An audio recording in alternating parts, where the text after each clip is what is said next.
Σήμερα γίνεται το πρώτο τουρνουά του Παμοχαϊκού με μεγάλη συμμετοχή ομάδων και αυτό ήταν μια επιτυχία και συγχαρητήρια στον Παμοχαϊκό βασικά για τη συμμετοχή τόσων πολλών ομάδων.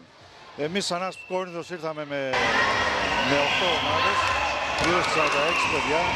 Συνεχίζεται αυτή τη στιγμή, είναι η τελική φάση και η τελική, αλλά ανεξάρτητα από αυτό, η συμμετοχή της ομάδας ήταν εμπειρίες για τα παιδιά και είναι μια χαρά των παιδιών και διασκεδάζουν και συναναστρέφονται μεταξύ τους και αποκτούν ένα αθλητικό πνεύμα το οποίο θα το έχουν στη μελλοντική του ζωή.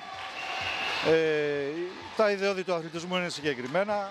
Προσπαθούμε όλες οι ομάδες αυτά να τα εμφυσίσουμε στα παιδιά, ώστε να βγουν και να είναι καλύτεροι πολίτες και να βοηθήσουν τον αθλητισμό.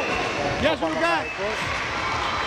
Εκτός από την αλληλική ομάδα για την οποία όλοι γνωρίζετε, δημιουργεί φυτόρια και κάνει μια προσπάθεια έτσι ώστε σε λίγα χρόνια η ομάδα να απαρτίζεται από παιδιά που θα προέρχονται από τον τόπο μας. Για σήμερα δημιουργήσαμε το πρώτο τουρνουά μίνι βόλεϊ, στο οποίο συμμετέχουν 10 ομάδες από την Πελοπόννησο.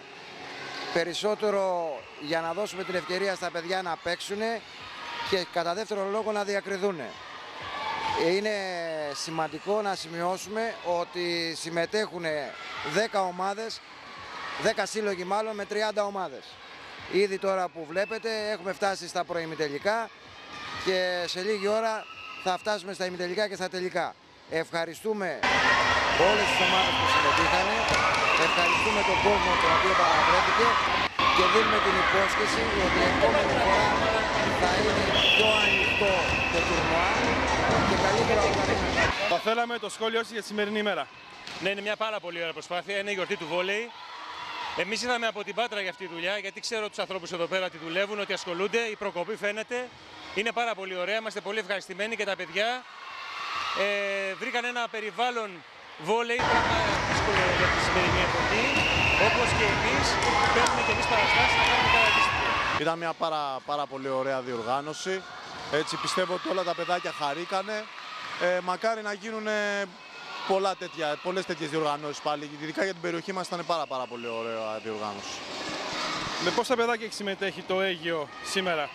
Το Αίγυο συμμετέχει με 20 παιδιά και ελπίζουμε να συμμετέχουμε και σε άλλα τέτοια ωραία τουρνουά. Είναι το πρώτο τουρνουά που γίνεται, είναι μια εκδήλωση σημαντική για το βόλεϊ και για τα παιδιά που ασχολούνται με το βόλεϊ στη μικρή ηλικία. Εύχομαι και άλλοι σύλλογοι να δουν αυτή την ενέργεια και να κάνουν και αυτοί ανάλογα τουρνουά. Γιατί χωρίς αγώνες το παιδί δεν μπορεί να πάει μπροστά. Και τέλος πάντων κάτι να πάει μπροστά και σε αυτό το χώρο του βόλεϊ που όλοι λέμε ότι δεν πηγαίνει μπροστά.